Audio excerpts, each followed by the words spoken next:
The San Francisco 49ers are 8-4 in the driver's seat for a playoff spot. What on earth did we learn from Monday's win? Steph Sanchez and I will break all that down and more right after this.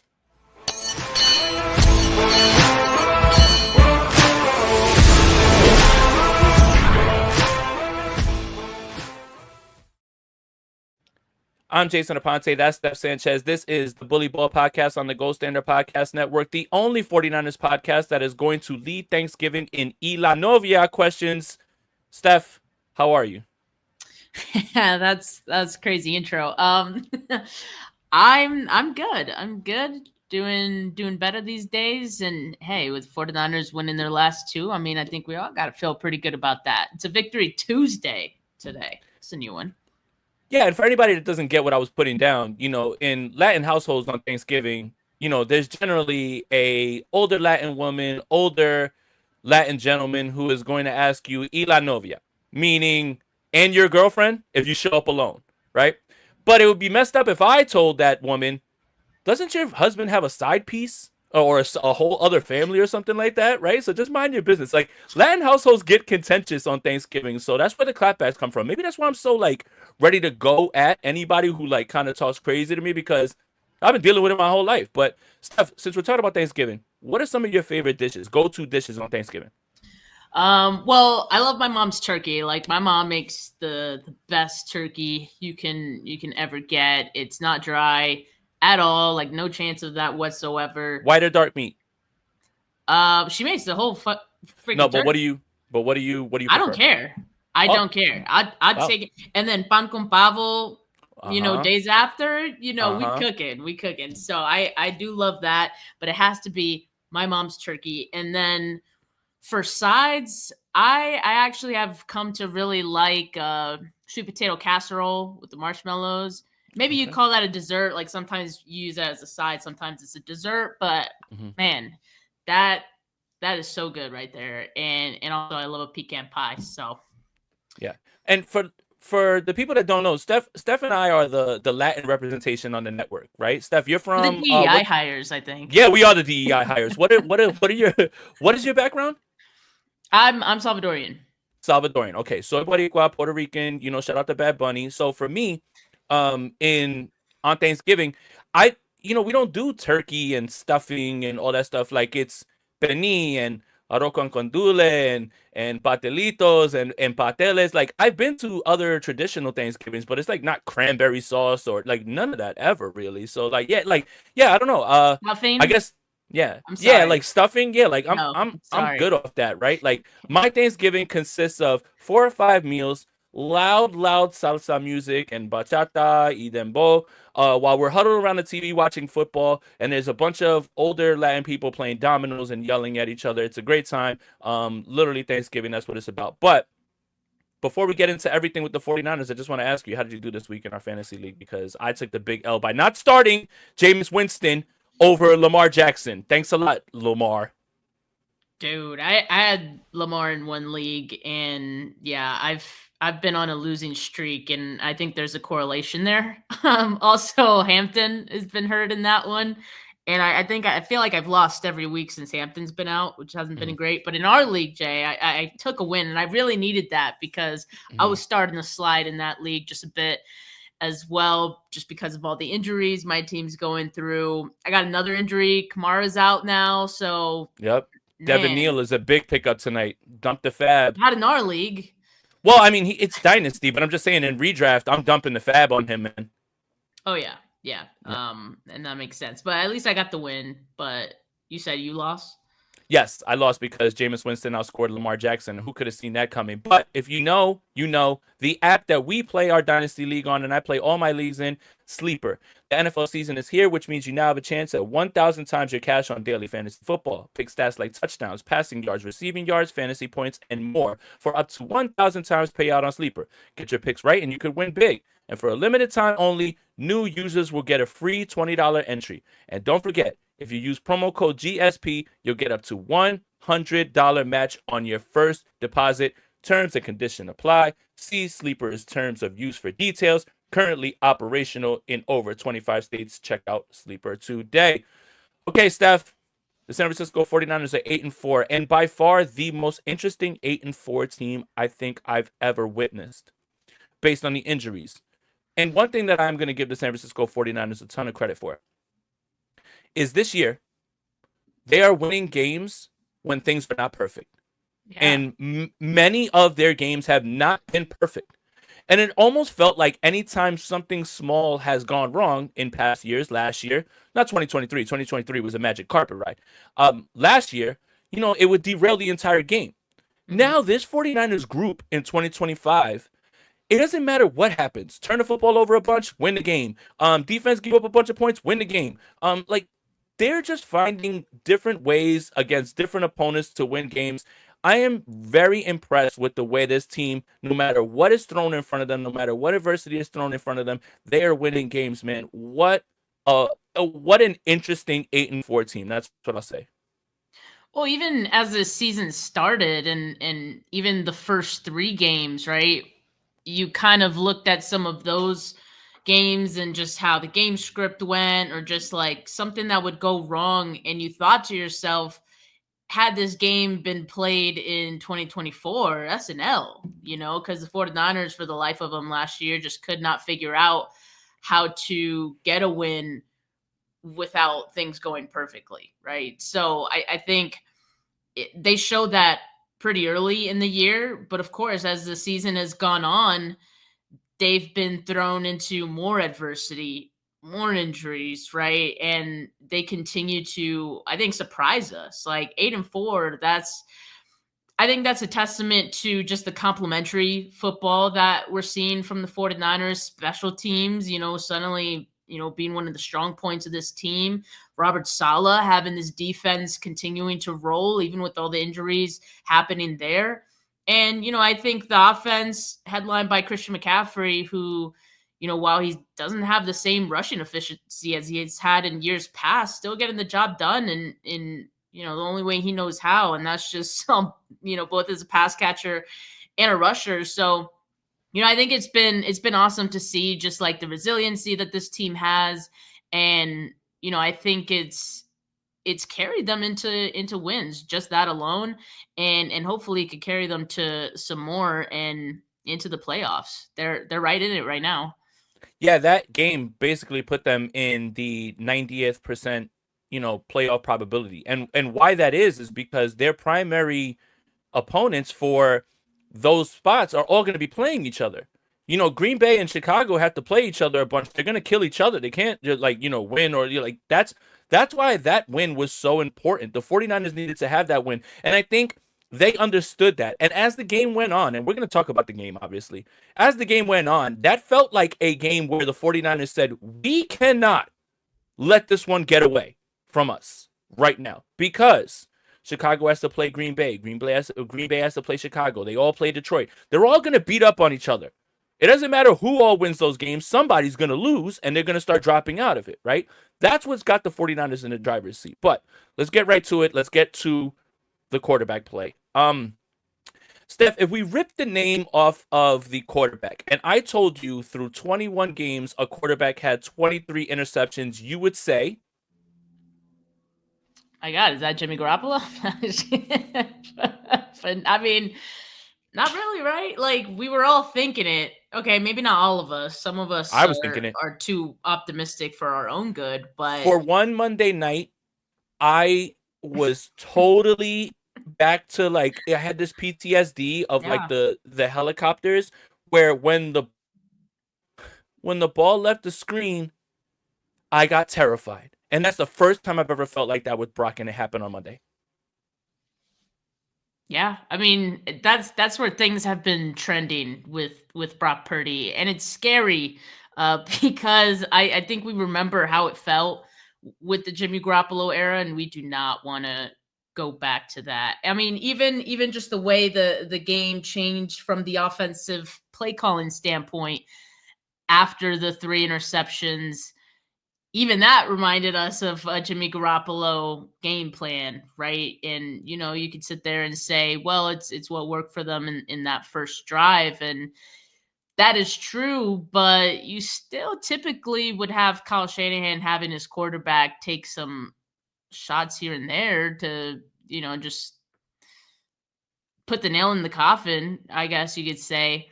And we never really saw that. Like, he completely, I don't want to say completely took the game out of Brock Purdy's hands, because he did make some throws after that. But I think there was definitely some pulling back a little bit on just how much he wanted Brock Purdy to do. And I think the most concerning thing for me is that, yeah, you mentioned it, like in the last 21 games, 23 interceptions. Well, the 21 game, you're going back to that Ravens game on Yes. purpose, So, right? so from the Ravens game Yeah. all the way through last year, as many games as he's played into this season, the last 21 games, 23 interceptions in the regular season. And that feels like that game really did feel like a turning point, right? Because it felt like one for me, like shortly after that. And because I don't think we had seen to that point Brock Purdy struggle like that in a game before. I think in that one moment you could say to yourself, well, damn, the Ravens defense is just that freaking good. Yeah. What about the Panthers yesterday? Right. What Exactly. about this Panthers defense, who were missing 2 linebackers? As this game went on, they were missing more guys on the defensive Exactly. side of the ball as well. I mean, I don't know what I'm seeing, and what's most concerning for me is that this is a trend now. I It is a mean, trend. if you look at just this season alone, he's thrown in at least 2 interceptions in 3 of the 4 games he's played. Only one without a pick was in that Arizona game. And then Akash tweeted this earlier: leaders in turnover worthy play rate, according to PFF. JJ McCarthy, who we know Don't is say his name. awful. Please don't say his Spencer name. Rattler, who's been since benched, and Brock Purdy with a 5.3% turnover worthy play rate. I mean, that's just not good. And so again, it's a trend. We have a much larger sample size to, I think, support the fact that it's a trend. And I think we are beyond the point of context being an excuse. Because even today, I'm seeing people like give the context. Oh, that one wasn't on Jimmy. No, Brock Purdy That one has to wasn't have on all. Brock Purdy. He has to have all the context, every single. But if that was Jordan Love, who had 23 interceptions through 21 games, 49ers fans would be saying he's trash. Ha ha ha ha ha. Look at him. The context only has to come in when it's about Brock Purdy. It's and it's pretty bad. And the context is usually this, and we got some of it yesterday, even from Brock, even from Kyle Shanahan, that it was the right read, but it was the right decision, right read, and you just didn't get the pass thrown right. Needs to drive it a little bit more. That in itself is a theme. That in itself is a theme. He does not have the arm to make up for some of the decisions that he makes, and so given that, he either needs to be a little bit smarter and a little more calculated about the passes that he's going to attempt, or we're going to continue to see this being an issue for him. And for people who watched him, even at Iowa State, right? They know this about Brock. This is Brock. Like, they're not surprised by any of this at all, right? And so really maybe the more surprising part was the success he had in 2023, right? But even then, I think we also kind of looked at that time and, maybe could attribute that to defenses not exactly having as much tape on Brock Purdy. Now, once that started changing, you see, defenses kind of knowing where they need to be in order to be at the right spot at the right time for some of these Brock Purdy passes. And now it's turning into interceptions. And even when it's not turning into interceptions, like even in that Arizona game, you saw a few near picks in that one too. Balls bouncing off of defenders' hands. I mean, so that goes back to the turnover worthy play rate as well. That's going to count into that. But yeah, it's concerning. I'm not here to say that it can't improve, but something has to change in order for it to improve. Because if he's just going to keep playing like this and he's going to continue to be this aggressive and while not having like the arm talent to make up for it, then this is what it's going to be. Nah, it doesn't have to improve, Steph. It has to stop. That's what it has to do. It has to stop. And here's the thing. The parallels between the Baltimore game and this game, right? They're there because of the interception after interception. The difference between the two games is, one, like you said, hey, it's Baltimore. They've got all pros at all three levels. Mike McDonald's an amazing defensive coordinator, defensive mind. You can kind of chalk that up to that. Fine. Okay. The difference is when you turn the football over against the Baltimore Ravens, they put the ball in the box. So now you're down 21-7. Now you're down 28-10. So you can't sit there and salt the game away and run the football and dink and dunk and try to. So you have to keep throwing. You have to keep trying to throw downfield to get back in the game. That's when that game snowballs away from Brock Purdy. Now, Monday, the Carolina Panthers are absolutely inept. By the way, whoever it is that perpetuated this narrative that the Carolina Panthers were somehow the Drew Brees-led New Orleans Saints offense because they put up 30 twice on the bum-ass Falcons and all of a sudden we're this offensive juggernaut, please show yourself, because I never bought into that all week. I never understood why we needed to be so afraid of Bryce Young and this offense and, oh my God, they're world beaters. They suck, okay? That's part of this. And when they're not scoring and they're throwing the football back to you, what Kyle Shanahan did was say, okay, Brock, come here. And he turned into, and if you know, you know, it's the this is simple shit playbook that Kyle Shanahan gave to Jimmy Garoppolo in Chicago. Let me set the scene. Halloween, Chicago, I believe it's 2021. Offense isn't flowing right there. Trey Lance is warming up. Kyle Shanahan pulls Jimmy Garoppolo to the sideline and says, come on, man, this is simple shit. He calls run after run after run and tunnel screen to Deebo Samuel. Deebo Samuel carries that team to get out of there with a win. That's what that turned into. It wasn't a benching, but he absolutely took the ball out of his hands moving forward in that game. Absolutely. But you're only afforded that because the Carolina Panthers are inept on offense. Now, in a Ravens game, when they're scoring and putting the ball in the box, touchdown, you can't do that. So we have to contextualize it that way. Okay. So it doesn't have to improve, Steph. I don't want him throwing just one interception a game. I want it to stop. Zero. And here's the problem. Because of the physical limitations of Brock, his margins for error are razor thin. What he has to do is anticipate. And if he sees it a moment late, he does not have the arm to get it in there. When you look at the guys with rocket arms, if Josh Allen sees it late, it's a laser still, and it'll get there, and that can compensate for him seeing it late. If Brock sees it late, lets it go late, that's what you're starting to get. And that's the issue. And I want to make sure that we end it this way. This is an evaluation of this game. This is not an indication of how the rest of the season will go.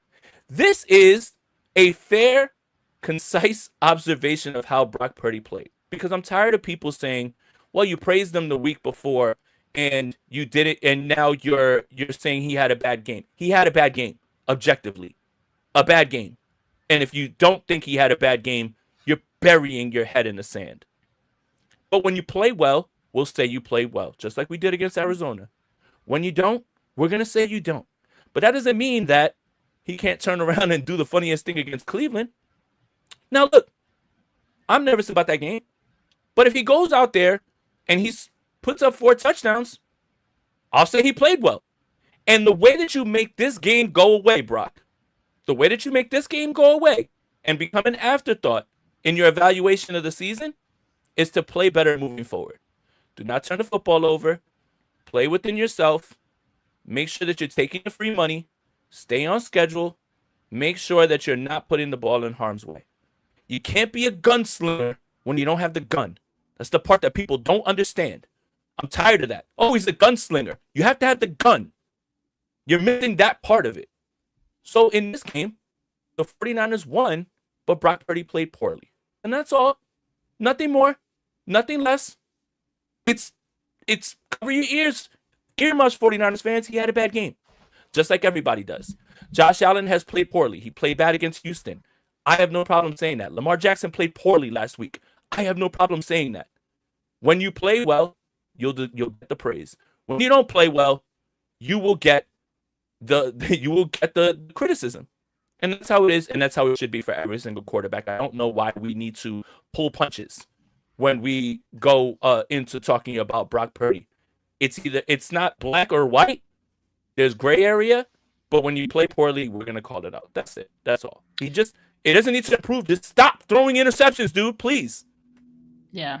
And Jay, you're cutting out quite a bit, so I don't know if you need to hop out and come back in and see I don't know, if it Rob. Do you helps. hear that?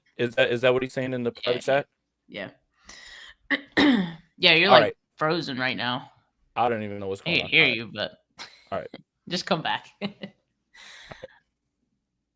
But just I guess on that note, and I guess Rob, I'll just ask you since you're right here. Do you think that because Brock Purdy had more time to throw, Panthers one of the worst teams when it comes to pressure rate? Brock Purdy had tons of time to get the football out. Do you think him having more time to think was like actually bad for him because he was maybe surveying the field too long and, before he knows it, play's not there anymore? Well, don't ask me because I literally said this sentence before the game. Panthers can't rush the passer, and I can't see a world where if they don't get pressure on Brock Purdy, he's going to lose the game for the 49ers. And Brock did everything that he damn well could to lose that game yesterday for the Niners. It was unbelievable. And the thing that scares me is I feel like it snowballs on him. He throws one, and then he throws another. Then he's like in his head, and he wants to force a good play to make up for it because, he feels bad because he threw an interception, and he's in quicksand sometimes. And that's what happened against the Ravens. And I thought Jay's point was a good one, that it was happening here. It's just that the Panthers didn't capitalize the way Baltimore did back on Christmas.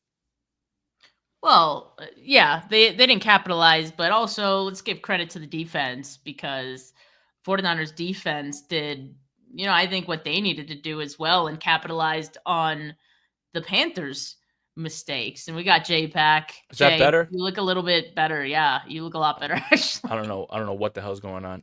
But look, bottom line is this, more than anything, it's just you have to be able to call it fairly. Otherwise, you're pushing an agenda. We don't push agendas. We just call it how we see it. When you play well, you'll get the praise. When you don't, we'll say that. But it's not any sort of crystal ball about what it's going to be like moving forward. This is just how you played today. Maybe he doesn't like Monday Night Football. Did we ever think of that stuff? That seems to be the case because his Monday Night Football stats are atrocious. So yeah, might be that. But let's talk about positives because there are a lot of positives in this game. First of all, nice to see you, Jair Brown. And I am very happy for Tig, man. That was the player that the 49ers believed that they were drafting out of Penn State. A ball hawk, someone who plays fast, downhill, is a thumper. He had a bunch of defensive stops, 2 interceptions. That's why he was the Rose Bowl MVP at Penn State. He looks like he's playing more confident, and I think a lot of that has to do with the fact that the coaching staff has been very confident in him, and they keep pushing him to get out there and play. I am so happy for him. Hopefully, this is his turn the corner, see the ball go through the hoop moment where now he can start to turn into that player. And if he turns into that player that they thought they were getting when they drafted, that's found money in the safety position because we just believe that they were going to have to address it all over again. Let's hope that this continues. Yeah, I mean, I think Jair Brown, and in particular, this performance from him is the type of return that you want to see on that investment of like pouring in confidence into a player, right? And patience and, hoping that they're going to figure it out and improve. I would say that it was a tough go for Brown at the beginning of the season. I think just for the safeties in general. Last year as well. It's like, and I keep saying like, gee, why didn't they go out and get like a coverage safety? I sound like a broken record, but all things considered, even with Jair Brown, like that not being the strongest part of his game, like he probably is the 49ers best coverage safety right now. And getting those 2 interceptions, I think shows that he could improve in that area. Right. And he was at the right place at the right time. I think you're right. Like playing with more confidence, playing faster. I mean, all those things matter. Mustafa as well. Like both of those guys were just like on a tear, and I'd say career game, like by far from Jair Brown, and hopefully like we see better performances. I see a lot of people like saying, there's a comment there. Panthers made this defense look great. Panthers are awful. Like don't get me wrong. Two things can be true. Exactly. I look, the Panthers did everything they could to lose this game on the offensive side of the ball. But make no mistake, the 49ers defense capitalized and created opportunities for themselves as well. So yes, both things can be true. I don't want to take away from the 49ers defensive performance and what Tig did and what some of these other guys did just because the Panthers aren't good. I mean, yes, we've been saying the 49ers need to win the games they're expected to. This was a game they were expected to win because of how poor the Panthers are. How bad? Wait, depending on who you asked. Like Steph, remember? Like they're like, oh, they put up 475 yards in 5 quarters against the Atlanta Falcons. Like again, like miss me with the fact that the 49ers needed to be worried about the Panthers in this one, please. Yeah, no, I mean, I expected it to be a much bigger game from the 49ers, but I think the reason that it wasn't was because of the things that happened in the first half on offense, which we just discussed. But like, I think the reason that this game didn't go off the rails for the 49ers is because of what the defense was able to do. And, this defense in other games in the secondary have given just about anybody an opportunity to pass the football. Like you could argue that in some games they've even made it easy for teams to pass, right? But we didn't see that. So to me, that looks like an improvement, from this defense. And if they continue to improve and build on it, and Robert Saleh continues to make, lemonade out of lemons, then, this is great. And I almost feel like, I don't know if the national media is talking about this because, I haven't tuned into like ESPN or anything like that, but I kind of feel like this is the type of performance, type of game from Robert Saleh. They're showing him on the sideline all hyped, and, this is the kind of game that puts him at the forefront of those head coach conversations at the end of this season. He was already in them, but I don't think he was getting, as much due as probably he could have. And I think this is a game that reminds people, he knows what he's doing. Somehow with this defense, Robert Saleh has raised his stock without Nick Bosa and Fred Warner. I don't know how that's possible, but he has. It's a testament to him. I mean, exactly. I mean, look, the numbers aren't pretty, but look, 4 interceptions in the last 2 games, 5 turnovers in the last 2 games. Are those allowed? Is that allowed? Look, when we're talking about defense, Jair Brown had a really good game. Upton Stout had a really nice play as well too. That is very good. You want to see that as well too. He had some good pressures. Bryce Huff led the team in pressures. Who is just flying under the radar now that I've watched the film. This is about 3 straight weeks now. Kalia Davis has really been playing well, getting pressure on the quarterback. From the middle, like he's like tripled his pressure numbers from his entire career in these last 3 games. He has been very good as well. Now, I do have some bad news. And here is where the turning point is. I thought Tatum Bethune was fine. I thought the drop off from Tatum Bethune to Curtis Robinson would be it would be all right. No, it's bad. There's some bad angles. Missed tackles. He missed. I don't know how PFF just said he missed 3 tackles. I felt like he missed every single one. Now look, this is it, and I've been back and forth with it, and I've told you why. He hasn't been on the field. It's time to give Nick Martin some mic snaps now. At this point, move him the mic, let him play, let him get some reps in practice. What do you have to lose? And here's why. Curtis Robinson, we know what you are. And it's a great story.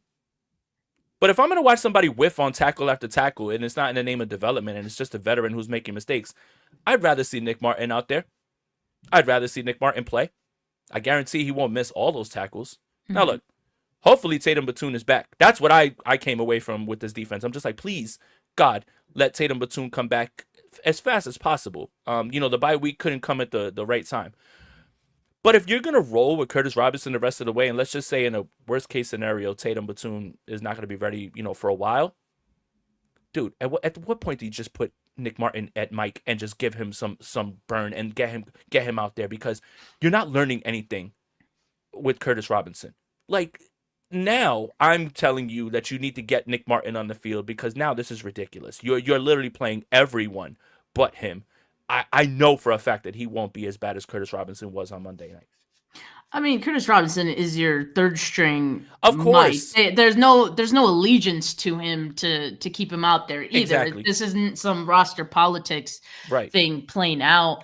I think you keep a short leash on Curtis Robinson going forward, and in the meantime, you get Nick Martin prepared, right? Because I don't know the situation if Nick Martin is getting Mike snaps, right? Like, if he is in practice, then great. Then you feel like you can put him out there as soon as Curtis Robinson makes a mistake. I don't know how soon that would be that they feel that, with the practice reps that he's getting, he could be ready to command the defense, basically. But I like what I've seen from Nick Martin, even just on special teams, right? Yeah. He knocked out a fumble. Yeah. They recovered it, of course, but those are the types of plays that you want to see. And it's the instinctual type. He's a very instinctual player. You could do a lot worse than someone who just is a headhunting kind of linebacker like he is. And yeah, I think get him ready. Get him ready, because yes, you don't know how long Bethune is going to be out. It was a high ankle sprain, right? So he could be out for, what, 3 weeks? At least you have the bye week in between that, and maybe he can come back for the Titans game. I wouldn't expect him back this week. I think that's too soon, unless he's got Wolverine blood. But yeah, in the meantime, I would look to get Nick Martin ready. And in any case, I think you want to just get him that experience, because you never know what else could happen, if there's injuries anywhere. And what sort of value do you get from a guy who suddenly has practice reps at all 3 linebacker spots? Now you're playing with some money there. So yeah, I think that's the way to go for the 49ers. And yeah, hopefully we do see Nick Martin soon if Curtis Robinson continues to struggle like we saw on Monday. Because again, it's not like it was some really good offense. Rico Dowdle's a good running back, but damn, too many missed tackles. Yeah, unblocked missed tackles. Absolutely unblocked missed tackles. It's not even there was a guy on your hip or something like that. No. Literally, I got you. Hey, where'd he go? No. We're not doing that, okay? We're not doing that, especially when the competition gets larger. But get well soon, Tatum Batoon. But if not, get Nick Martin on the field, man, because I'd rather see him, miss those tackles because I don't think he can play as poorly. Steph, if I told you of the top 6 highest graded offensive players on the San Francisco 49ers, 5 of them would be offensive linemen, what would you say? That'd be okay. With this game in mind, I think I could believe it, just because, again, the Panthers are really bad at pressure rate, and some of the run blocking that we saw in this game was pretty damn good, especially on McCaffrey's what was it, the 12-yard rushing touchdown that he had. Are you about to praise Jake Brendel? I'm gonna praise all of them. No, because he really he sealed that one. No, he sealed that one. And yeah, I'm all for giving guys credit where it's due, just as well as we, give them a hard time when they struggle. So yeah, credit to Brendel on that one. There were a couple of times where he struggled against Derek Brown as well, but Brown's a good player. He's good. So yeah. But yeah, no, that is surprising, Jay. Even still, for all of them, the whole offensive line. Mm-hmm. Okay. And remember, we have 6 offensive linemen playing because we are playing split the snaps with Spencer Burford and Ben Barch. I will It's say this. working, I guess. I look. I don't have to understand it as long as it works. And Spencer Burford was very good. I won't ask any questions. Right. Spencer Burford was very good on Monday. He was very good at 35 snaps between him and Ben Barch. He was very good. He was the left guard that was one of the 5 and the 6.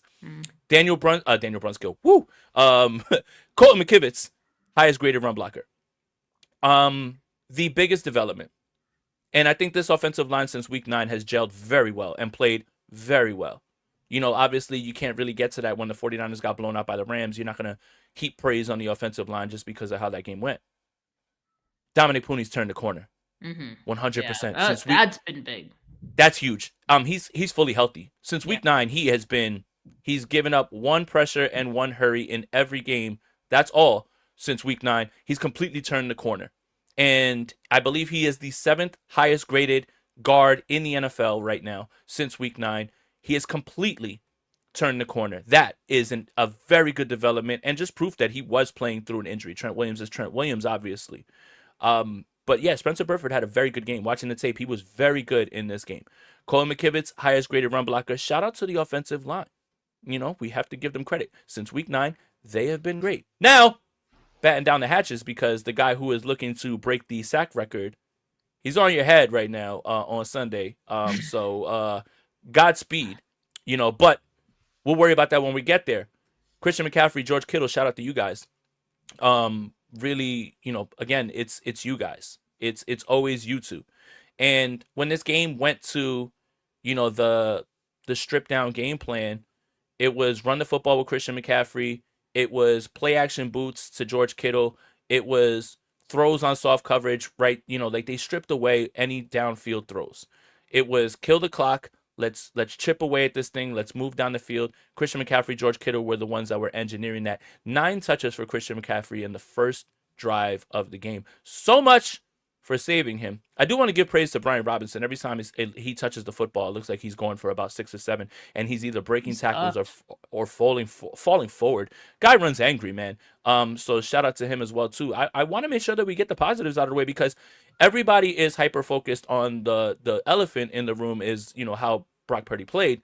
But there was a lot of good here. And the reason that the 49ers were able to dominate this game is because there was more good than bad in this one. You're just not going to get away turning the football over that many times every week and turning it into the wins. But, you know, it is what it is. The 49ers found another way to win.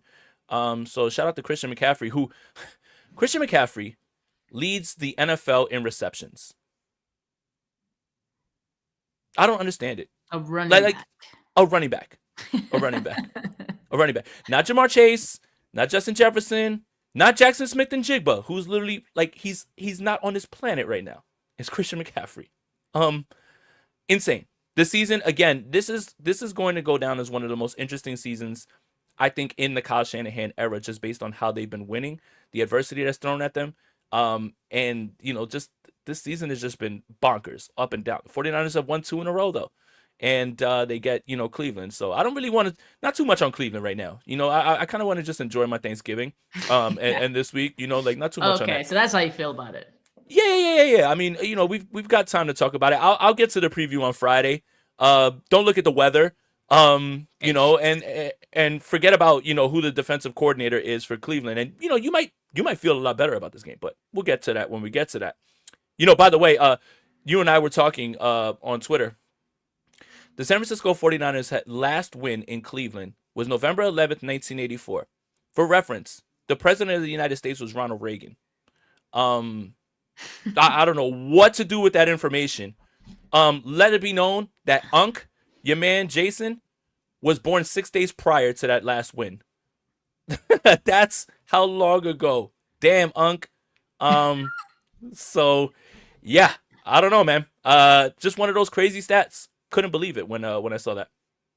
No, it's definitely crazy. And yeah, again, if you don't want to get too deep into it, that's fine. You know, it's Tuesday. We got a long week ahead of us of Enjoy the previewing win this today. one. Today's Victory Tuesday. Yeah, We enjoy don't the gotta stress win. ourselves Like, out. we still got to be Yeah. happy, right, Yeah. about this. But I'm Yeah. going to just say, like, right now, it just looks like a recipe for disaster Oh, God. for the 49ers offense in particular.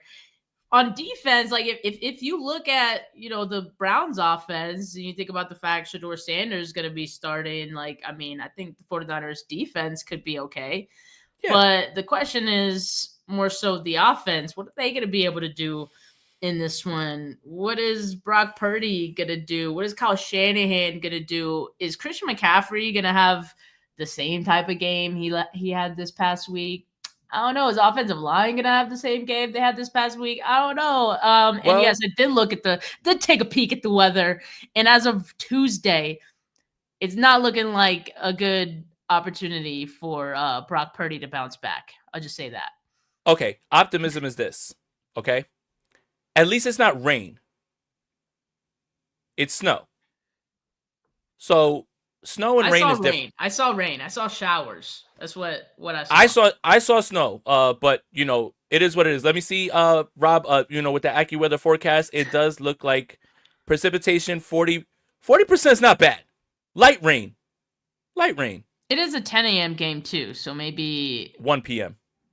Oh, 1 p.m. their time. Yeah, that's right. Early body clock game for the 49ers, though. We love those. On a short week. Rain scares me more. Rain scares me more than snow, right? Yeah, fair. Because even remember Buffalo last year, where Christian McCaffrey, unfortunately, he PCL injury and everything. Brock got hurt in that game as well too. Brandon Allen had to come in. When it's snowing and there's snow on the ground, that favors the offenses because defenses have to kind of tiptoe around. Offenses can be more deliberate and run the football. Christian McCaffrey was having a great game in that game. Deebo Samuel had a long return. So I think snow would be better than rain. But we'll see. Regardless, that is Sunday. But again, it's Victory Tuesday, so just just enjoy the win. I was told, Steph, that Rob has a little bit of Fact or Fiction for us to finish out. It's everybody's favorite segment. It's sweeping the nation. So Rob, fire away. Fact or Fiction is back in this one. Fact or Fiction, the best unit on the 49ers is the special teams. Fiction. Oh my God, this fucking guy.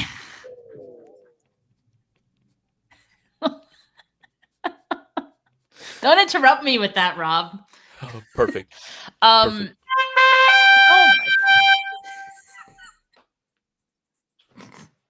Oh okay, can I talk about update? Guys? Oh my God, nobody has fun like us, man. I don't care what anybody says. Listen, if we're not having fun talking about football, then we need to stop talking football. Go ahead, Steph. That's it. Enough, Rob. Let her talk. Enough. I'm gonna go fiction because they're not the best unit, but they have been the most consistent, and that does count for something as well. And that's crazy to say, right? They had a slow start to the season. We were wondering with this new special teams coordinator, like, should he be fired as well? Yeah, it's like, what do you do here? But he has certainly figured it out as the season has gone on. Again, like, I want to reiterate, I think the kicking situation being much better has transformed special teams and, the positive EPA numbers in a good way. And also, of course, like Sky Moore has been a really big positive for the 49ers too. I know he had some flubs, at some moments in the first half of the season as well. But, I think he's really come on these last couple games, and the 49ers special teams is helping the 49ers get favorable field position. And that is all you can ask for from your special teams. Yeah. I'm going to say fiction because this better not be true. And it has to be the offense that is the best unit on the team. Even with all the interceptions yesterday, the 49ers were moving the football and doing whatever they wanted and imposing their will. They should have put up 35, 40 points, like easy on this defense, without the interceptions. But special teams is such an important part. And I know that we make fun of specialists. Well, I do. But I'm talking about with field position. And the 49ers are getting into proper field position and they're stopping people from getting into good field position with their special teams coverage. And it's refreshing. You know, Sky Moore has been great. Sky Moore almost returned a kick and ended the streak, right? What is it? It's still Ted Ginn, right? 2012. Yeah. So he almost ended the streak. He had another good return this week. You know, you see Nick Martin flying down on special teams, knocking the ball out. It's a very good unit and it is refreshing. But when you need a jolt, when you need a spark, and it has been Brian Robinson as well too. I want to make sure we don't leave him out either. Yeah. When you need a jolt, when you need a big play, when you need something to kind of spark your team, it has been the special teams unit that has kind of, you know, changed momentum or set the 49ers up. I'm going to say fiction, but this is the best special teams unit, hands down, under Kyle Shanahan, without a doubt. Mm-hmm. All right, Rob, what's the next one? Fact or fiction, Alfred Collins was the best 49ers draft pick this year. He had a pretty good eat. He's coming along. I will give him that. He's coming along. He's I'm gonna just say fiction because I don't know if I don't know if we can say this, but I do think he's shown the biggest improvement, I think, from just when he started even in training camp to right now. Right. And Upton Stout has showed some good things as well, but that's who I would have said. Yeah, but you know, I think Collins most improved for sure. No Jordan James love? Sorry, I couldn't resist. I couldn't. Like I just want people to know. Yeah, I just want people to understand that, like, when you're like, "Where's Jordan James?"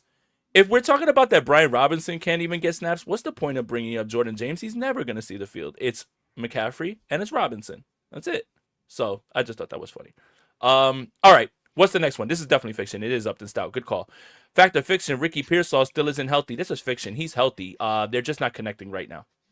Yeah, that's fiction. Yeah. You know, we are seeing steady improvement. He had 0 yards on 1 catch against Arizona, 6 yards on Monday. So that means he's due for 12 against the Cleveland Browns, if I'm doing my math correctly. No, I mean, honestly, I still see a guy who's getting open. You know, the interception in the end zone, he's open. Brock Purdy has to float that thing towards the back of the end zone. You know, he didn't throw like a bullet, but he's got to get air under that thing and put it up, right? And he was open. You know, there's other times too, even in the Arizona game, Brock missed him. Well, Brock didn't miss him, but Ricky Pearsall shakes off the line and he's wide open for a touchdown in the end zone. Pressure gets in his face and he has to move off the spot. Ricky Pearsall's fine. I'm not gonna overreact to all this, but I would like to see someone else get involved other than Juwan Jennings, especially because Ricky Pearsall is getting himself open. Yeah, it's just kind of weird, just the misconnections that have taken place so far. And maybe it's just the fact that, with the time away for both Pearsall and Purdy, because they did have a pretty strong connection in camp, but maybe with both of them dealing with injury and just having time away from each other, I don't know, just like couples, they drift apart with distance. So maybe some of that has played into it, and hopefully that just improves with more time and practice together. Yeah, and a whole half of this game was dedicated to running the football and throwing the football underneath. How is that? That's not Ricky Pearsall's fault. So I'm not panicking on that. I think better days are ahead for Ricky Pearsall. Is that Sunday? I don't know, but better days are ahead. Rob, do you have any more? Fact or fiction, Mac Jones gives the 49ers the best chance to win on Sunday. My God, you are trying to get us absolutely murdered on 49ers Twitter. That pause, the silence is deafening, Steph. No, deafening. I mean, we were literally right before Brock Purdy comes back. We were literally saying why we felt that Brock Purdy gives this offense a slightly higher ceiling. Yep. And I still do believe that at this moment in time. The problem is, between the two, Brock Purdy is also capable of providing the lowest floor with the carelessness of the ball and the interceptions that he throws. I mean, that's just the truth of it. Mac Jones is safe, but yeah, I mean, you can win some games with safe. So I just don't know if he gives them the best chance to win.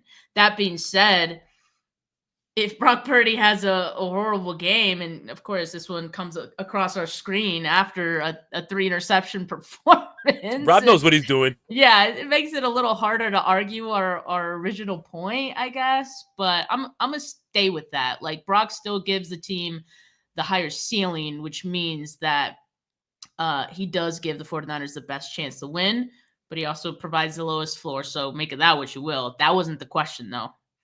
Yeah, I'm gonna say fiction because the last week we were joking around like, well, I guess Mac ain't getting his job back. One Right. game isn't gonna, change me that way. Although I'm not gonna hold you, Steph. I definitely wanted Kyle Shanahan to kind of sit Brock Purdy in this game. Just wanted that toe to act up a little bit, like. No. I just wanted him to sit him down. When I said I wanted him benched, I didn't want him benched for the season.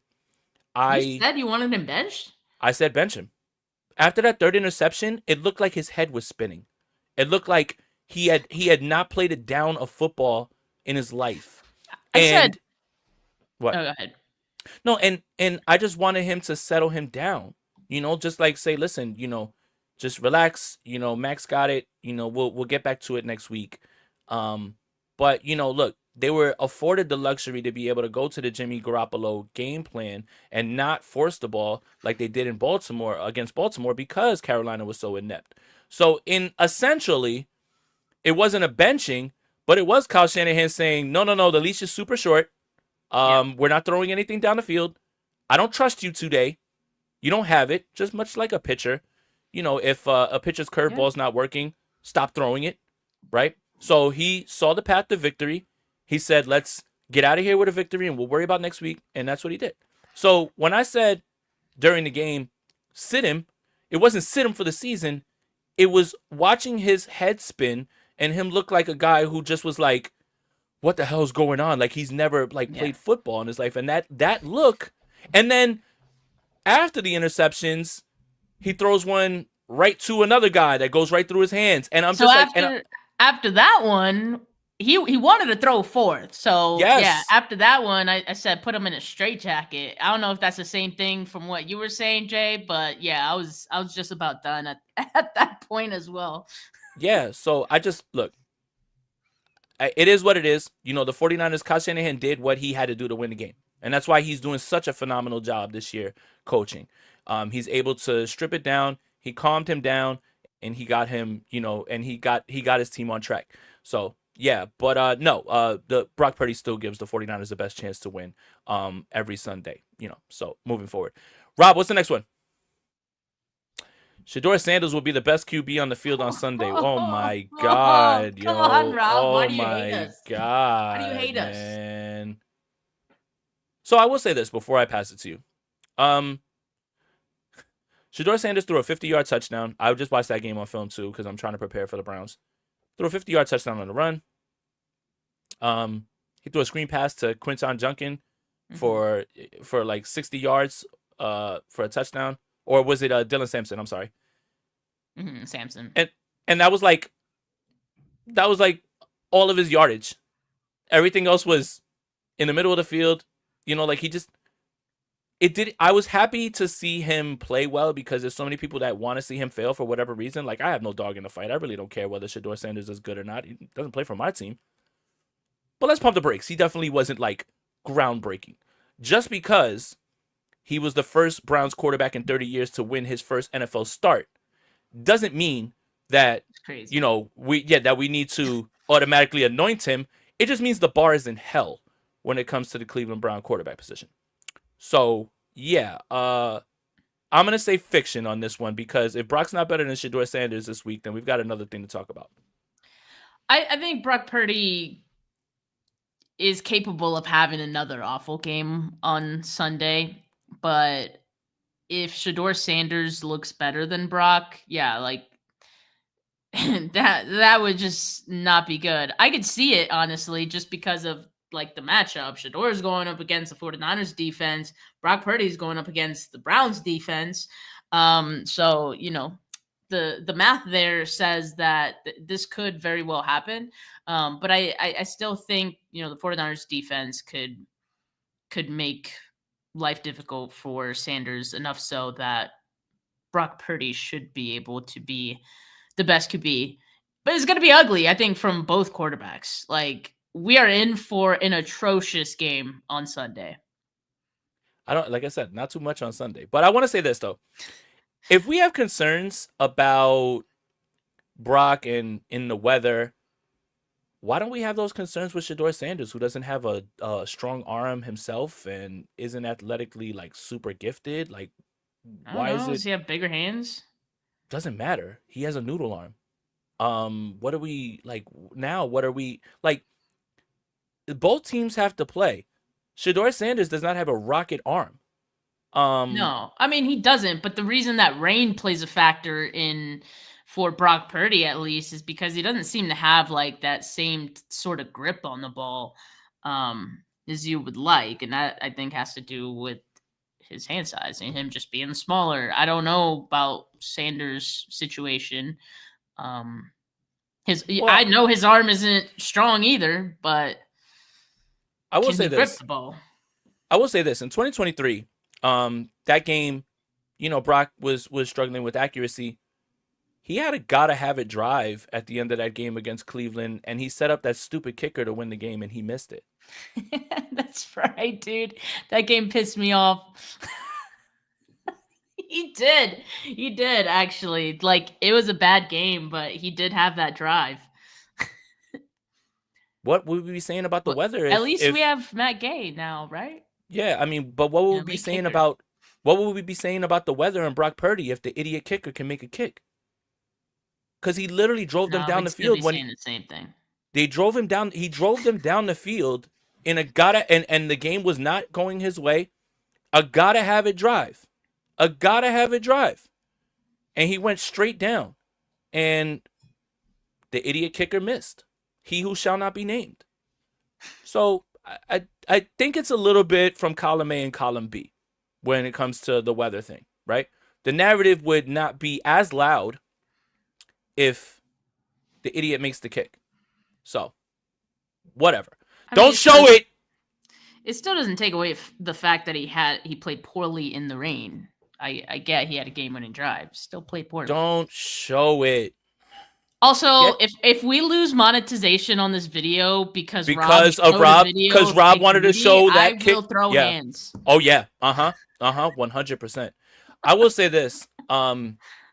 What's concerning about that game is, do you remember who the quarterback was for Cleveland in that 2023 game?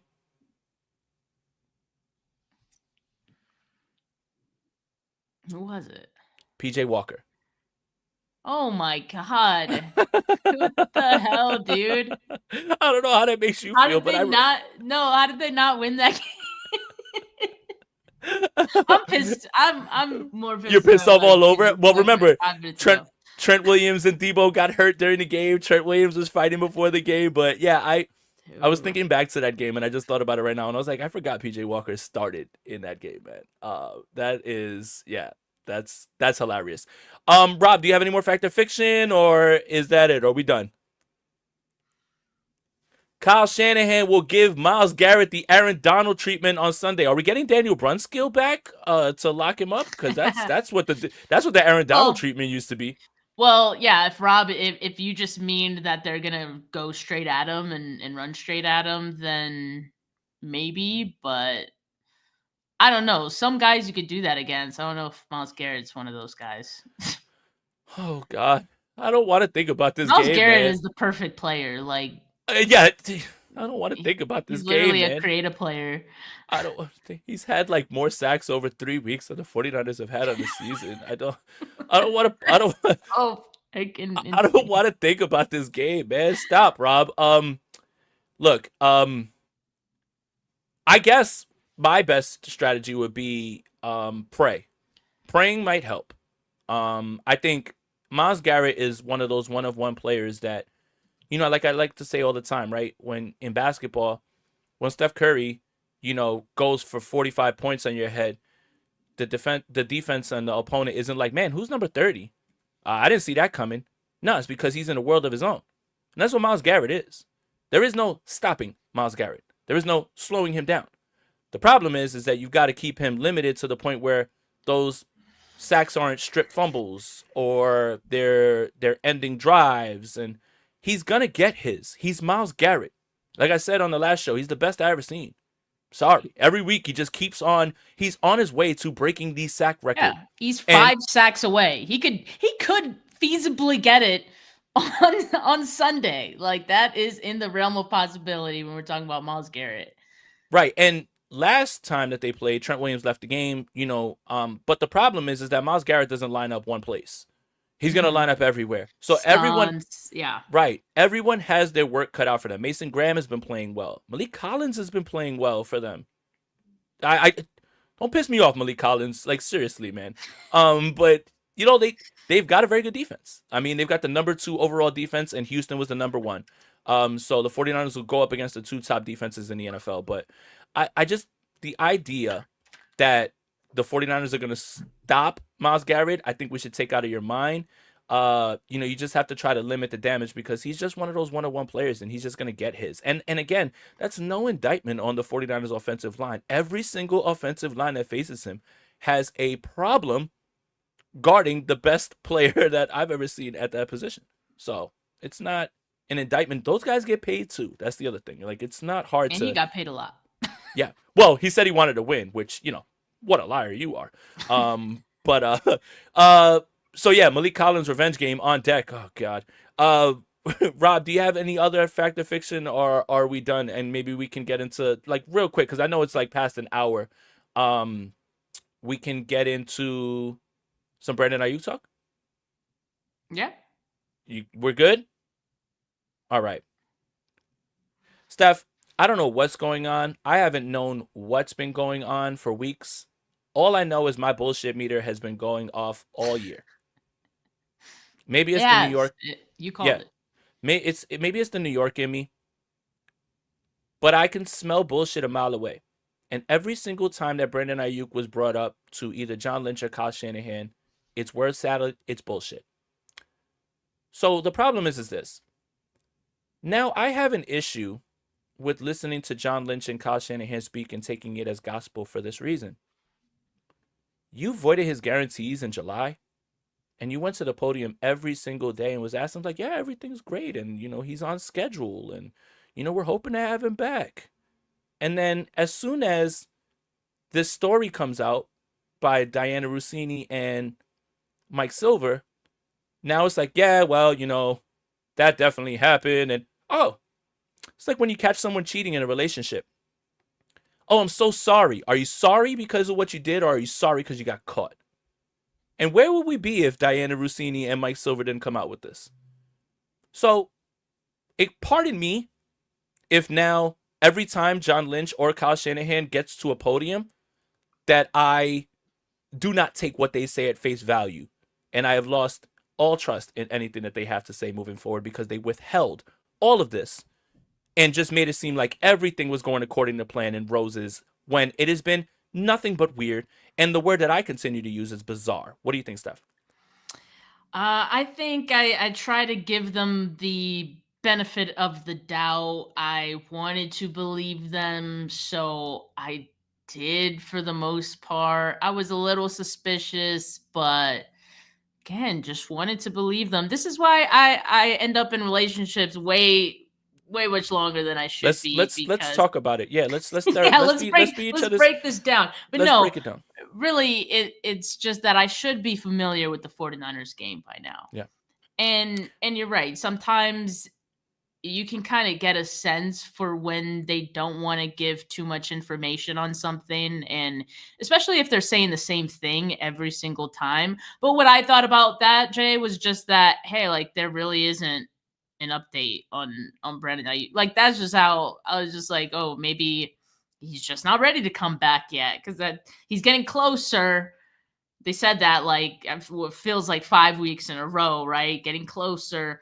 And then along with these reports, then other reports start flooding in, right? That, he hasn't been cleared yet medically. So in some way, like, technically they're right.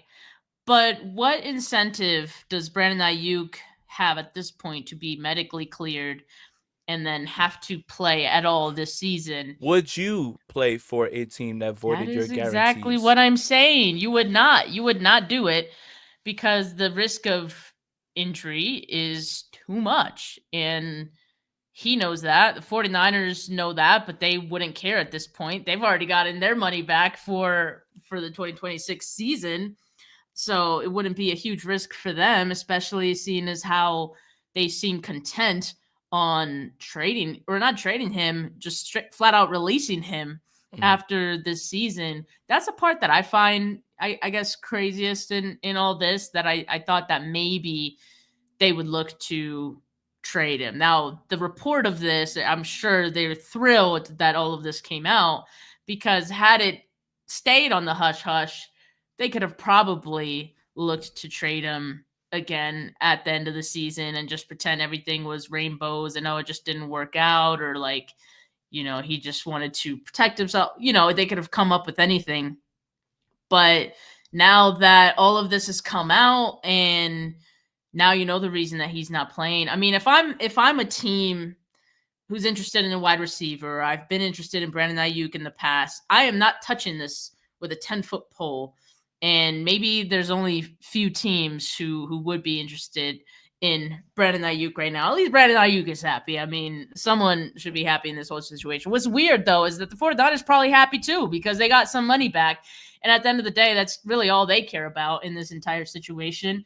Almost like they didn't have to sign him to begin with. But, I digress. And it's weird. The 49ers have been a part of a lot of weird things, haven't they? Like, it's very, very odd, bizarre situations, most of them stemming from contracts, and I don't know who to blame for that, but Kyle Shanahan was the one that, ran to to John Lynch's offense to make sure a trade didn't happen, and now we're here. So I don't really know what to do with any of this information. I don't even know if the 49ers know what the hell they're going to do with this. But again, it seems like Brandon Aiyuk has one foot out the door at this point, which would explain why he wouldn't appeal or argue against his 2026 guarantees getting voided. That's a lot of money. And it's a lot of money that him and his agent fought for. So to not even put up a fight is strange. But I think it came with the caveat of, I'll let you have that money if I could just freaking leave after the season's over. So, a few things. Steph, now that I'm on the other side and I'm covering other teams, for extra work, if I ever complain ever again about, hey, this team is driving me nuts, or, it's so hard to cover this team, please slap me. Because I've been on the other side and I'm covering other teams, and I love it here. It's normal. I love it here. This team is a non-stop content machine. Oh, yeah. Right? I have to write 400 words a day about the Minnesota Vikings or New Orleans Saints. God help me. I love coming back here. I never want to leave.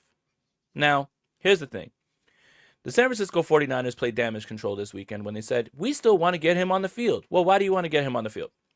Well, one, it certainly couldn't hurt to have your best separator at the position out there, especially when you're looking to make a playoff run. But the 49ers are like, wait a minute, why are we going to let this guy walk when we can kind of showcase him and hope that somebody sends us picks? But you know what the problem is, Steph? You had a trade on the table for him before he signed the contract. I'll go one step further. I was at the Combine. Teams wanted to trade for him at the Combine without seeing him play it down, without knowing where his timeline was, and you still didn't do it. If we get all these reports of regret, buyer's remorse, you had many times where you could have moved this contract, even at the Combine, when there was no proof that his timeline was moving, that he would be back to full speed. People were still waiting and trying to take a chance. And now, this situation is so far gone. He said, keep the money because I want you to release me so I can go sign with Washington and go see my old buddy Adam Peters. I want to pick my team. And Brandon Aiyuk is not incentivized to get on the field, one, for injury risk, and two, to help the 49ers recoup a pick for a team that they have to choose to trade with. So this situation is downright bizarre. Doesn't make sense. Unbelievable how this is played out.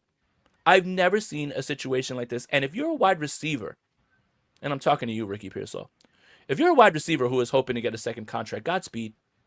This is never going to happen. This is never going to happen again. And you know what else? That's another indictment on the front office. First round wide receiver won't get a second contract, and you invested significant draft capital in him. I don't know what to say. This team is the gift that keeps on giving, but they are also at times the most perplexing franchise when it comes to dealings with free agents and extensions and playing things out in the media. Sometimes this team operates like a dysfunctional franchise, but they win above all somehow. I don't get it. They win in spite of some of these insane things that happen in the media. Can't believe it, man. This is one of the more bizarre things that I've ever seen play out. And good luck in Washington next year, Brandon Aiyuk. Yeah, you're not going to play a snap this year, and I don't know why they keep trying to perpetuate that. Yeah, I think one of the things that does sort of bother me about all this, and the 49ers immediately moving to damage control and immediately putting it all on Brandon Aiyuk, and we want him to play this year. It's all up to him at this point, When the discourse and the fan sentiment around him is already so horrible, and some of that may be a little bit warranted, some of that we could probably put on Brandon Aiyuk. I think no sides are innocent in all this, but that's the part that bothers me, is that we're not getting Brandon Aiyuk's side. I know the 49ers did some shady shit. We're not gonna get the real story of this until the guy writes the book. He's going to be on some podcast like next year after he signs with another team, and we're going to get the tea, and I'm going to be seated. But in the meantime, we only got the 49ers side of it.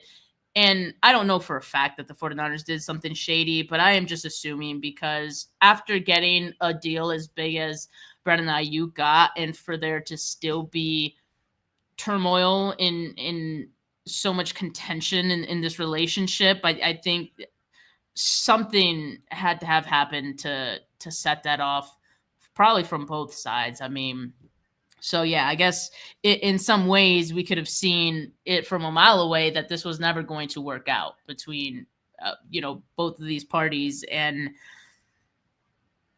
I'm just ready for it to be over, so both sides can move the hell on. But unfortunately, yeah, for the 49ers, like, that's going to mean investing more into your wide receiver position. They're not bringing Juwan Jennings back. At least I don't. Sure? I don't think they would. I don't think they would, and I don't think they should. But with like the up and down season that he's had, maybe suddenly his market is depressed a little bit. It's depressed. It's like playing right into the 49ers' hands. Yeah, they're gonna be like, hey, buddy, here's $10 million. Come on back. We can use you now, right? Yeah. Like, but they're still going to use a draft pick on a wide receiver. Of course. And of course. I would think pretty early.